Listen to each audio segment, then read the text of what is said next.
Amazing magic show ನಮ್ಮ ಚಿಕ್ಕಬಳ್ಳಾಪುರದಲ್ಲಿ ದಿನಾಂಕ 18 ಮಾರ್ಚ್ 2026 ಪ್ರಾರಂಭ. ಪ್ರತಿದಿನ 3 ಶೋ ಸಂಜೆ 5 ಮತ್ತು 7 ಹಾಗೆ 8:30ಕ್ಕೆ. ಸ್ಥಳ ಹಳೆ ಶ್ರೇಯಸ್ ಡಾಬಾ, ಅಂಬಾರಿ ಪ್ಯಾಲೇಸ್ ಪಕ್ಕ, ಬೇಬಿ ರಸ್ತೆ, ಚಿಕ್ಕಬಳ್ಳಾಪುರ. ಅಂಬೇಡ್ಕರ್ ಭವನ ನಿರ್ಮಾಣಕ್ಕೆ ಮುಹೂರ್ತ ಫಿಕ್ಸ್. ಶಾಸಕ ಎಸ್.ಎನ್. Subbareddy green signal.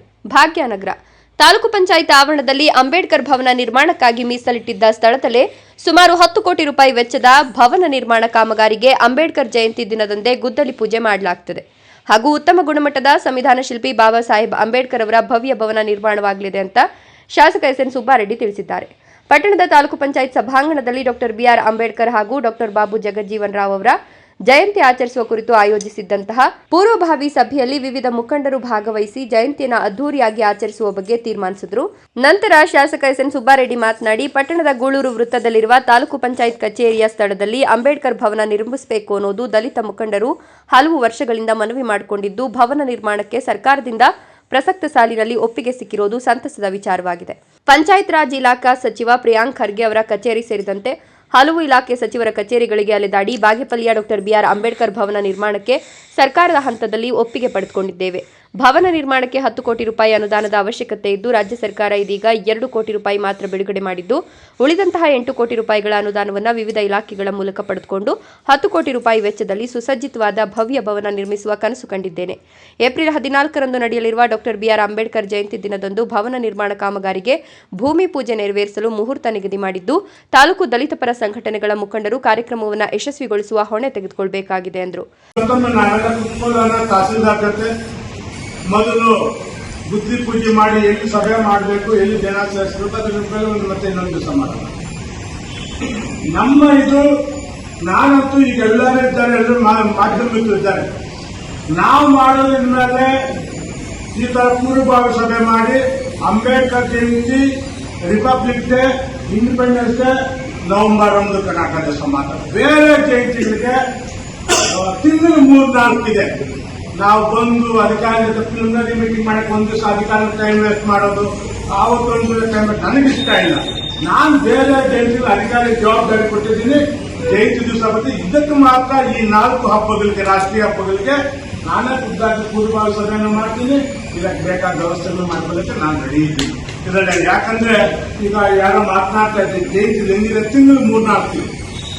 ನಾನೀಗ ಎಲ್ಲ ಅಧಿಕಾರಿಗಳು ಹೇಳ್ತಾರೆ, ಪಾಪ ಒಂದ್ ದಿವಸ ಪೂರ್ವಭಾವಿ ಬೇಕು, ಒಂದ್ ದಿವಸ ಆವತ್ತು ಜನರ ಕೆಲಸಗಳು ಆಗಲ್ಲ. ಅದರಿಂದ ನಾನು ಕ್ಲಾರಿಟಿ ಇದ್ದೀನಿ. 4 ಜಯಂತಿಗಳು ಮಾತ್ರ, ರಾಷ್ಟ್ರೀಯ ಹಬ್ಬಗಳು 3, ನಮ್ಮ ಸಂವಿಧಾನ ರಚಿಸಿದಂತ ಅಂಬೇಡ್ಕರ್ ಜಯಂತಿ 1. ಈ 4 ಹಬ್ಬಗಳು ವರ್ಷ ಸ್ವಲ್ಪ ಚೆನ್ನಾಗಿ ಮಾಡೋದು. ಮಿಕ್ಕಿದ್ದು ನಮ್ಮ ತಾಲೂಕು ಇದೇ ಭವನದಲ್ಲಿ ಸಿಂಪಲ್ ಆಗಿ ಮಾಡುತ್ತೆ. ನಾವೆಲ್ಲ ವ್ಯವಸ್ಥೆ ನನ್ನ ಅನಿಸಿಕೆ. ತಾವು ನಾಳೆಯಿಂದಲೇ ಒಂದೊಂದು ಪಂಚಾಯತ್ಗೆ ಎಷ್ಟು ಜನ ಬರ್ತಾರೆ, ಅದಕ್ಕೆ ವೆಹಿಕಲ್ ವ್ಯವಸ್ಥೆ ಏನ್ ಬೇಕು, ಮತ್ತೆ ಇಲ್ಲೂ ಎಷ್ಟು ಜನ ಬರುತ್ತೆ ಅದು ಊಟದ ವ್ಯವಸ್ಥೆ ನಾವು ನೋಡ್ಕೊತೀವಿ. ಪಾಪ ನಿಮ್ಮ ಮೇಲೆ ಅದು ಯಾವುದು ಆಗ್ತದೆ. ಆದ್ರೆ ನಮ್ಮ ಕಾರ್ಯಕರ್ತರು ಅಂಬೇಡ್ಕರ್ ಅಭಿಮಾನಿಗಳು ಕರ್ಕೊಂಡು ಮಾಡೋದು, ತಾವು ಸಪೋರ್ಟ್ ಮಾತಾಡ್ಬೇಕು, ಅದು ಆಗ್ಬೋದು. ಅದೊಂದು ಮತ್ತೆ ನನಗೂ ಒಂದು ಆಸೆ ಇದೆ. ಕಿರಣ್ ಮಾತನಾಡುವಾಗ ಚೆನ್ನಾಗಿ ಮಾಡ್ಬೇಕು, ನಿಜಾನೇ. ಬರೀ ಸರ್ಕಾರ ಸದ್ಯಕ್ಕೆ 2 ಕೋಟಿ ರೂಪಾಯಿ ಕೊಟ್ಟಿದೆ. ನನ್ನ ಇಚ್ಛೆನೂ ಅಷ್ಟೇ, ಹೆಚ್ಚು ಕಮ್ಮಿ 10 ಕೋಟಿ ರೂಪಾಯಿ ಮಾಡಬೇಕು. ಹೇಗಾದ್ರೂ ಬಂದು ನಾನು ಯಾರು ಏನೋ ನಮ್ಮ MLA grant, CM special grant ಯಾವುದೋ ಒಂದು ಸದ್ಯಕ್ಕೆ 2 ಕೋಟಿ ಇಟ್ಟು ಗ್ರೌಂಡ್ ಫ್ಲೋರ್ಗೆ ಪಾಯ ಉಳಿದ ಹಣ ಖರ್ಚಿಗೆ ಅದರಲ್ಲೊಂದು 7 ಕೋಟಿ ರೂಪಾಯಿ ಬಿಲ್ಡಿಂಗ್ ಆಗ್ಬೋದು, ಒಂದು 3 ಕೋಟಿ ರೂಪಾಯಿ ಅದಕ್ಕೆ ಫರ್ನಿಚರ್ ಅದು ಆಗ್ಬೋದು.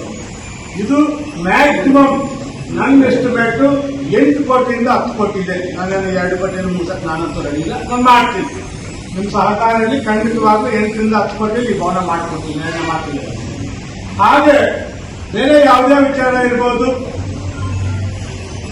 ನಾನಂತೂ ತಹಶೀಲ್ದಾರ್ ಮನೀಷಾ ಪತ್ರಿ ಮಾತನಾಡಿ, ಏಪ್ರಿಲ್ 14ರಂದು ಬಾಗೇಪಲ್ಲಿಯಲ್ಲಿ ನಡೆಯಲಿರುವ ಡಾಕ್ಟರ್ ಬಿ.ಆರ್. ಅಂಬೇಡ್ಕರ್ ಹಾಗೂ ಡಾಕ್ಟರ್ ಬಾಬು ಜಗಜ್ಜೀವನ್ ರಾಮ್ ಅವರ ಜಯಂತಿಯನ್ನು ಬಹಳ ವಿಜೃಂಭಣೆಯಿಂದ ಆಚರಣೆ ಮಾಡಬೇಕು ಅಂತ ಈಗಾಗಲೇ ಪೂರ್ವಭಾವಿ ಸಭೆಯಲ್ಲಿ ತೀರ್ಮಾನಿಸಲಾಗಿದ್ದು, ತಾಲೂಕಿನ ಎಲ್ಲ ದಲಿತ ಮುಖಂಡರು, ಸರ್ಕಾರಿ ಅಧಿಕಾರಿಗಳ ಜೊತೆಗೂಡಿ ಒಗ್ಗಟ್ಟಿನಿಂದ ಕೆಲಸ ಮಾಡಿದಾಗ ಮಾತ್ರ ಜಯಂತಿ ಕಾರ್ಯಕ್ರಮ ಯಶಸ್ವಿಗೊಳಿಸಲು ಸಾಧ್ಯವಾಗುತ್ತದೆ ಎಂದರು. ಈ ಸಂದರ್ಭದಲ್ಲಿ ತಹಶೀಲ್ದಾರ್ ಮನೀಷಾ ಮಹೇಶ್ ಪತ್ರಿ, ತಾಲೂಕು ಪಂಚಾಯತ್ ಕಾರ್ಯನಿರ್ವಹಣಾಧಿಕಾರಿ ಜಿ.ವಿ. ರಮೇಶ್, ಸಮಾಜ ಕಲ್ಯಾಣ ಇಲಾಖಾ ಸಹಾಯಕ ನಿರ್ದೇಶಕಿ Manjula, Shivappa, BEO N Venkateshappa, THO doctor CN Satyanarayana Reddy, ಪುರಸಭಾ ಮುಖ್ಯಾಧಿಕಾರಿ Srinivas, police inspector Ajay Sarathi, CDPO Ramachandra, ADLR Manjunath, AEE Somashekar, ಮುಖಂಡರಾದ AV Poojappa, BV Venkataramana, Lakshmi Narasimhappa, MG Kiran Kumar, Kotappa, T Ramappa, Paipalya Ravi, ಅನೇಕ ದಲಿತ ಮುಖಂಡರು ಹಾಜರಿದ್ದರು. ವರದಿ ಸುಬ್ಬು, ಭಾಗ್ಯನಗರ.